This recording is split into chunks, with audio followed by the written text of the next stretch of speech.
ओम अज्ञानतिमिरन्दस्य ज्ञानञ्जनशलाखया चक्षुरुन्मिलितं येन तस्मै श्रीगुरुवे नमः। नमो ओं विष्णुपदाय कृष्णप्रेष्ठाय भूतले श्रीमते भक्तिवेदान्तस्वामिनिति नामिने। नमस्ते सारस्वती देवे गौरवाणी प्रचारिणे निर्विशेषशून्यवादी पाश्चात्यदेशतारिणे।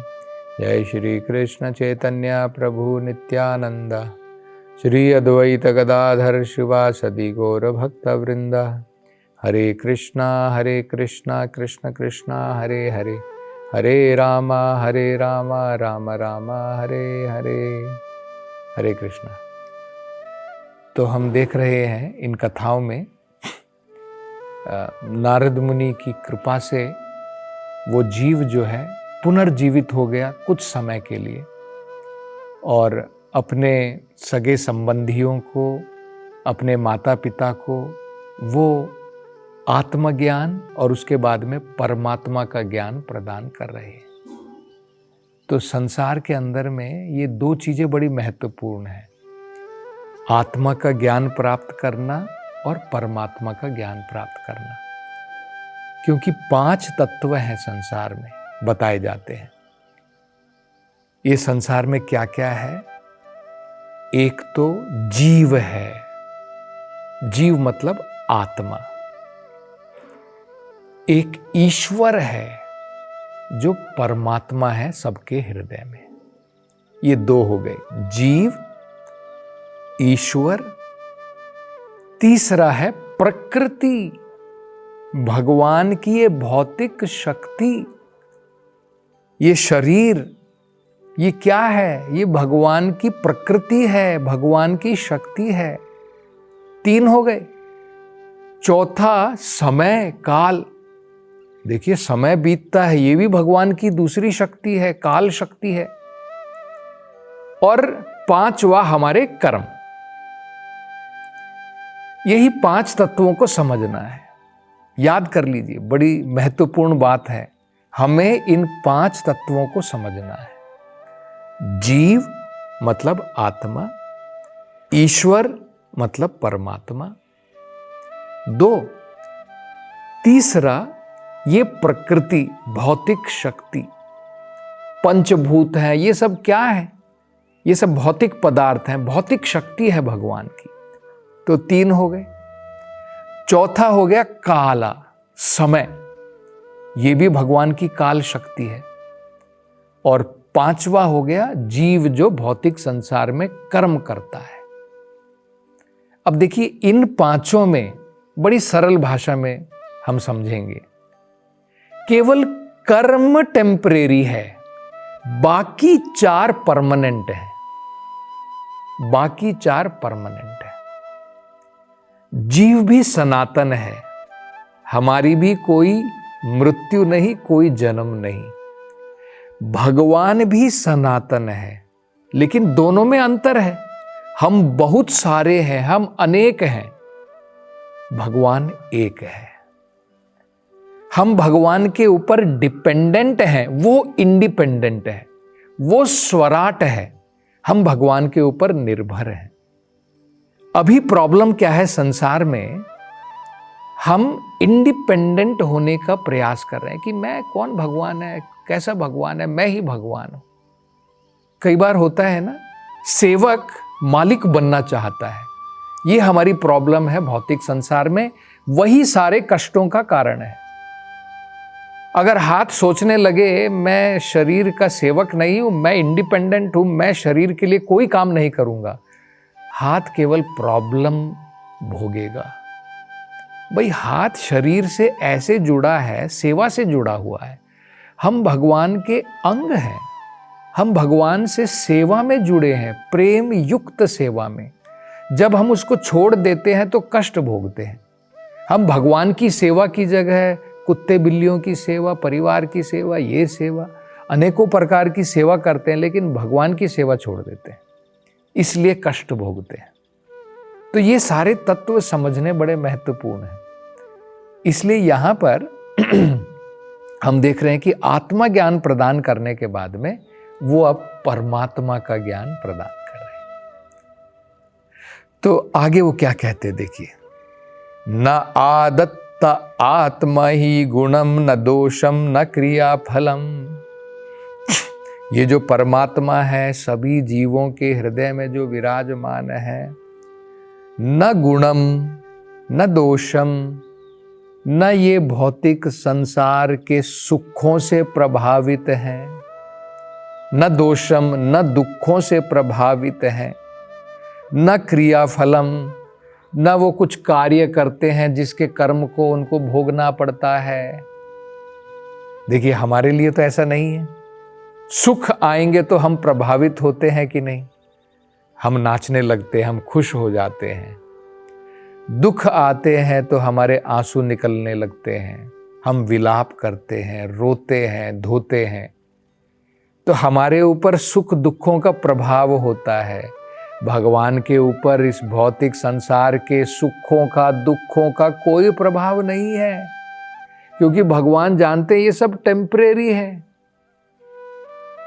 आप देख सकते हैं भगवत गीता में, आपको बड़ा आश्चर्य होगा, लेकिन आश्चर्य की बात नहीं है, समझने लायक बात है।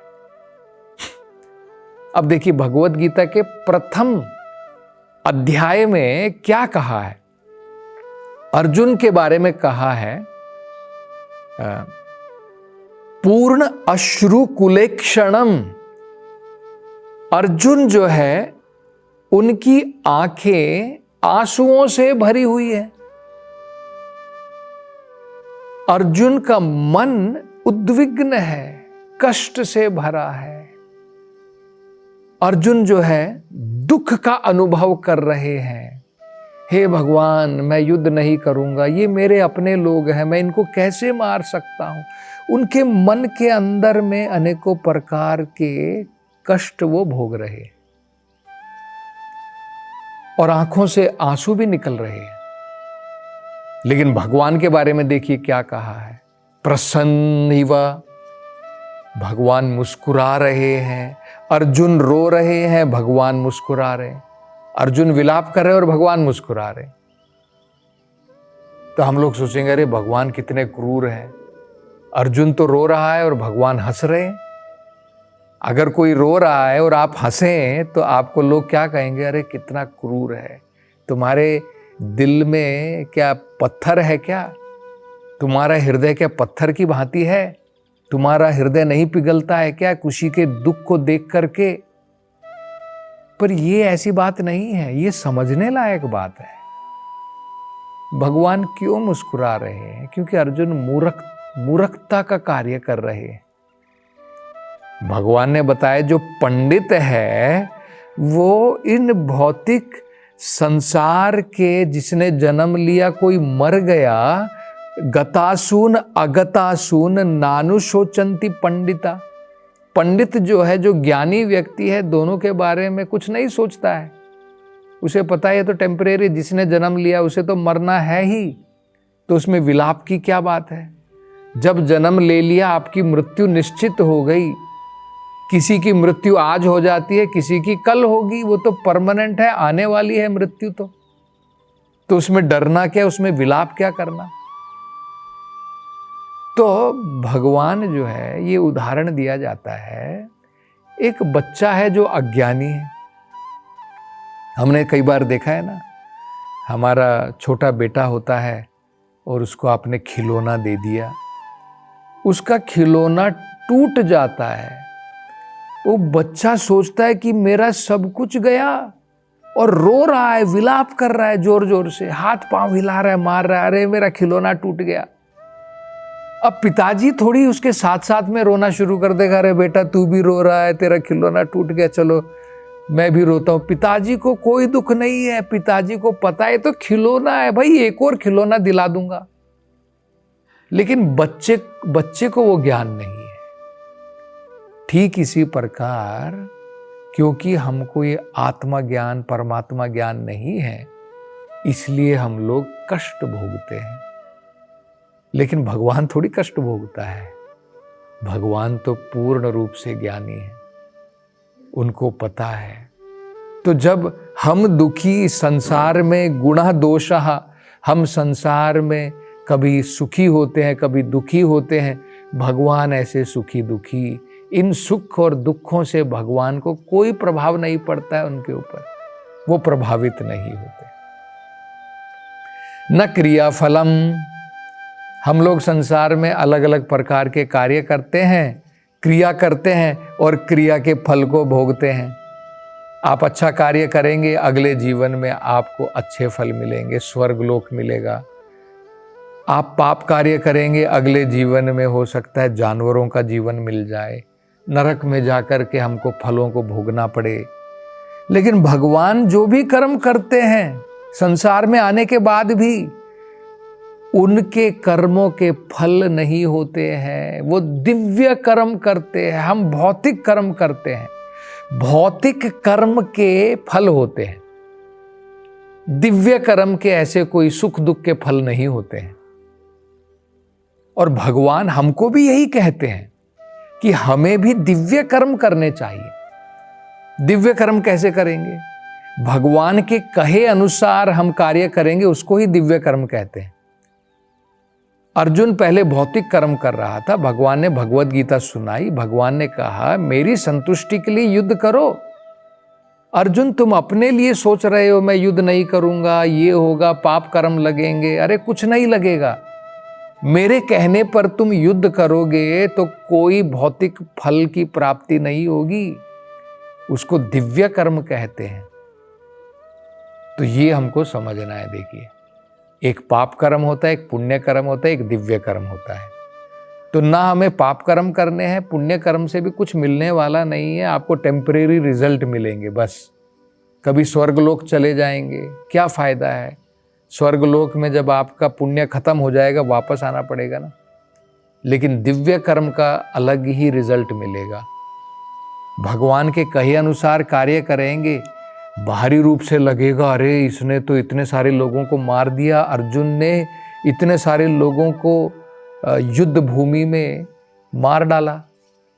बाहरी रूप से लगेगा ये तो बड़ा पाप कर्म है। नहीं, अर्जुन क्योंकि भगवान के कहे अनुसार कार्य कर रहे हैं, कोई पाप कर्म नहीं है, वो दिव्य कर्म है। तो ये हमको समझना है। तो भगवान देखिए यहाँ पे भगवान के बारे में बताया, परमात्मा के रूप में न गुणम दोषम न क्रियाफलम, न वो संसार के सुख दुखों से प्रभावित हैं और ना ही कुछ ऐसे कर्म करते हैं भगवान की उनको फल भोगने पड़े संसार के अंदर में। उनके कर्म हमारे कर्मों के भांति नहीं है।